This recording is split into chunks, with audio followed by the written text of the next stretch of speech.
Hello, my dear students. How are you today? I'm Dr. Mamta Sardana. As you know, we are doing CTET special classes, a full series of CDP. इसमें हमारा आज growth and development का जो last topic है या आपके syllabus के according जो थर्ड टॉपिक है वो हम करने जा रहे हैं. That is influence of heredity and environment. जो हमें जेनेटिकली जो हमारे को चीज़ें मिली हुई हैं और जो हमारा वातावरण है, हमारे विकास के ऊपर इसका क्या प्रभाव पड़ता है ये आज हम जानेंगे. तो मैं आपको एक डायग्राम के थ्रू बताना चाह रही हूँ. तो जो भी विकास को प्रभावित करने वाली दो मुख्य चीज़ें हैं, एक तो है हमारी हेरिडिटी जिसे हम आनुवांशिकता हिंदी में कहते हैं, और दूसरा है हमारा एनवायरनमेंट या फिर हम इसे हिंदी में कहते हैं वातावरण. तो these are the two things जो सबसे ज़्यादा बच्चे को प्रभावित करती हैं. अब हेरिडिटी क्या होती है, अनुवांशिकता क्या होती है? जो एक बच्चा, heredity is what a person is born with. वो सारी की सारी क्वालिटीज़ या वो सारे के सारे ट्रेट्स या वो सारे के सारे कैरेक्टरिस्टिक्स जो कि एक इंडिविजुअल पैदा होने के साथ अपने साथ लेके आता है, वो हेरिडिटी कहलाती है. और वातावरण क्या होता है? देखिए, वातावरण दो पार्ट्स में डिवाइडेड है, प्री नेटल और पोस्ट नेटल. प्री नेटल का अर्थ होता है जब बच्चा माँ के गर्भ में है, in the womb of mother. और पोस्ट नेटल मतलब आफ्टर बर्थ जो भी उसको वातावरण मिल रहा है वो उसका पोस्ट नेटल वातावरण कहलाता है. अब देखिए, प्री नेटल में जो मदर है, मदर को क्या क्या चीज़ें मिलती हैं? अगर बहुत अच्छी उसकी मेडिकल केयर की जाती है या वैसे भी उसकी केयर की जाती है, बहुत सारा उसे प्यार मिलता है, तो बच्चे की ग्रोथ काफ़ी ही अच्छी होगी. और पोस्ट नेटल आफ्टर बर्थ जो भी उसको वातावरण मिल रहा है बच्चे को, तो वो पॉजिटिव भी हो सकता है और नेगेटिव भी हो सकता है. तो इन दोनों चीज़ों का जो प्रभाव है वो बच्चे के विकास पर पड़ता है. प्रीनेटल का भी प्रभाव पड़ता है और पोस्ट नेटल का भी पड़ता है. और ये जो हेरिडिटी है, ये वो कैरेक्टरिस्टिक्स हैं जिनके साथ बच्चा पैदा होता है. ये जो कैरेक्टरिस्टिक्स हैं ये बिल्कुल फिक्स्ड होते हैं. These characteristics are fixed. या फिर हम इसे, एक और शब्द इसके लिए होता है स्टैटिक, या फिर इसको हम हिंदी में कहते हैं स्थिर. इसका मतलब है we can not change. We can not change. हम अपनी हेरिडिटी को हम चेंज नहीं कर सकते. जो भी हमारे जीन्स हैं हम उन्हें चेंज नहीं कर सकते हैं. ठीक है. और जो वातावरण है उसको हम डेफिनेटली हम चेंज कर सकते हैं. वो पॉजिटिव भी हो सकता है और वो नेगेटिव भी हो सकता है. अब अगर मैं आपको समझाऊं कि जो हेरिडिटी है, अब हेरिडिटी में कैसे कैसे कैरेक्टरिस्टिक्स आते हैं. जो आनुवांशिकता में है, आपका स्किन का कलर. आप देखते हैं ना, विदेशों में रहने वाले बच्चे जो अमेरिका और ब्रिटेन में पैदा होते हैं वो फेयर कलर के ही होते हैं, और हमारे इंडिया के जो कलर है नॉर्मल, वो व्हीटिश कलर के बच्चे होते हैं. उसमें गोरे भी होते हैं, काले भी होते हैं, लेकिन मिक्स्ड सारे कलर्स होते हैं उनके. या फिर हमारा आई कलर, या फिर हमारा हेयर का कलर. हम इन चीज़ों को, ये हमारे फिक्स्ड हैं, स्टैटिक हैं, वी कैन नॉट चेंज. ये हमारी चीज़ें हैं, ये ऐसी की ऐसी ही रहती हैं.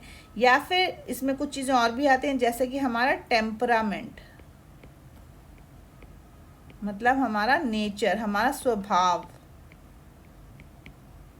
या फिर हमारी इंटेलिजेंस, मतलब हमारी बुद्धिमत्ता. या फिर हमारा इमोशनल, हम कैसे हैं,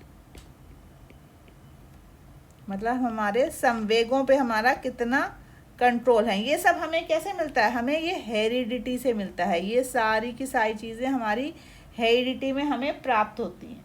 ठीक है. और इसके बाद जो दूसरा वातावरण है, जो एनवायरनमेंट है,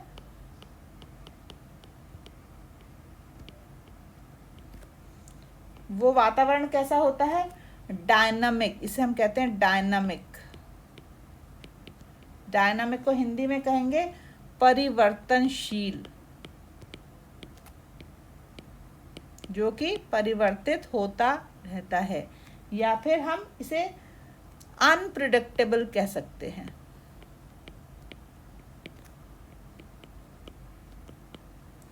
और जो हेरिडिटी है ये हमारी प्रिडिक्टेबल होती है। समझे आप? तो अब इधर देखिए, हम अगर वापस पलट के आए तो हमारी है एनवायरनमेंट हमारा अनप्रिडिक्टेबल है और हेरिडिटी प्रिडिक्टेबल है। देखिए, अब मैंने एक और छोटा सा डायग्राम बनाया, क्योंकि ये फैक्टर्स अफेक्ट कर रहे हैं बच्चे को, बच्चे के विकास को। देखिए, ये इसको हम दो और पार्ट्स में भी डिवाइड कर सकते हैं। हम इसे हेरिडिटी को हम नेचर भी कहते हैं, जो हमारी बेसिक नेचर है, और एनवायरनमेंट हमें जो नर्चर हमें किया जा रहा है, जो ये हमारी प्रकृति है, जो हमारी प्रकृति हमें ऐसे के ऐसे ही प्राप्त हो रही है, और नर्चर जो हमें वातावरण उपलब्ध हो रहा है। तो प्रकृति हमें अपने माँ बाप से मिल रही है, और वातावरण भी हमारा अपने समाज से प्राप्त हो रहा है, या फिर माता पिता से ही प्राप्त हो रहा है, आसपास का वातावरण। देखिए, तो हम लोग जो है, अब मैंने एक फिगर बनाई है, व्हाट आई एम, मतलब मैं क्या हूँ। तो ये हमारा नेचर है, ये हमें ऑलरेडी हमारा फिक्स्ड नेचर है। मैंने आपको बताया ना अभी कि हेरिडिटी जो है हमारी फिक्स्ड है, वी कैन नॉट चेंज। और जो व्हाट आई हैव, मतलब जो वातावरण है, ये हमारा जिस वातावरण में हमें नर्चर किया गया है, जिसमें हमारी परवरिश की जा रही है। तो आफ्टर बर्थ, चाहे वो हमारी सोसाइटी है, चाहे वो कल्चरल है, चाहे वो हमारा इकोनॉमिक बैकग्राउंड है, ये सारी की सारी चीज़ें जो हैं ये नर्चर में आ रही हैं। ठीक है?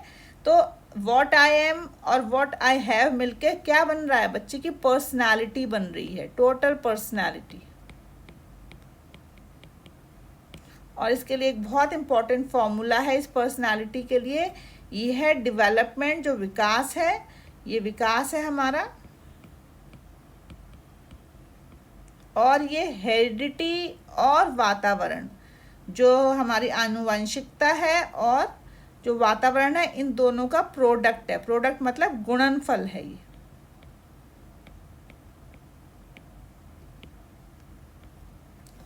It creates personality of an individual.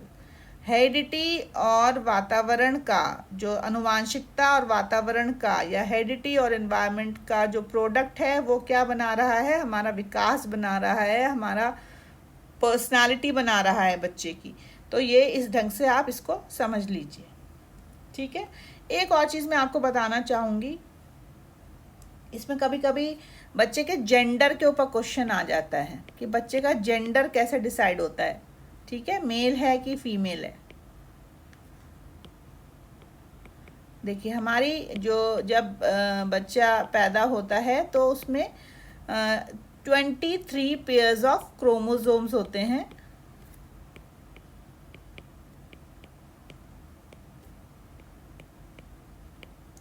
इसमें जो 23rd पेयर है, जो 22 क्रोमोसोम्स हैं, ये हमारे कहलाते हैं ऑटोसोम्स।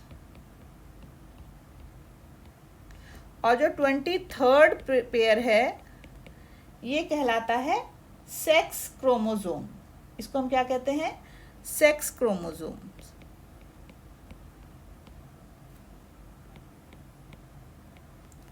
एक किसी भी ह्यूमन बीइंग में 23 पेयर्स ऑफ क्रोमोसोम्स होते हैं, जिसमें 22 जो पेयर्स हैं वो क्या कहला रहे हैं? वो ऑटोसोम्स कहलाते हैं।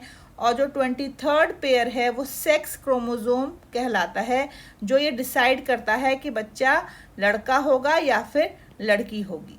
देखिए, जो मेल होता है उसका जो 23rd वाला क्रोमोसोम है, उसका जो पेयर है वो होता है XY, और जो फीमेल होती है उसका होता है XX। ठीक है? अगर 23rd पेयर में दोनों XX क्रोमोसोम्स हैं तो वो लड़की होगी, और अगर XY क्रोमोसोम है तो वो लड़का होगा। तो आपको ये समझ में आ गया कि ऑटोसोम्स किसे कह रहे हैं और सेक्स क्रोमोसोम हम किसको कह रहे हैं। तो मेल और फीमेल का जो डिसाइड होता है वो इन सेक्स क्रोमोसोम के बेसिस पे ही होता है। ठीक है? तो इस तरीके से मेल और फीमेल का को डिसाइड किया जाता है उसके सेक्स क्रोमोसोम के आधार पर।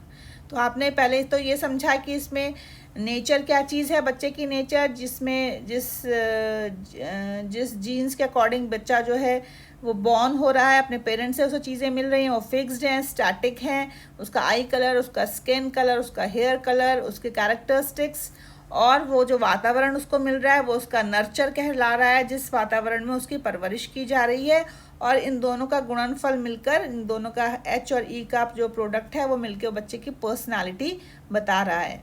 और बच्चा मेल और फीमेल कैसे डिसाइड हो रहा है, ये उसका सेक्स क्रोमोसोम बता रहा है। अगर उसमें XY क्रोमोसोम है तो वो मेल बच्चा है, और अगर वो XX क्रोमोसोम है तो वो फीमेल बच्चा है।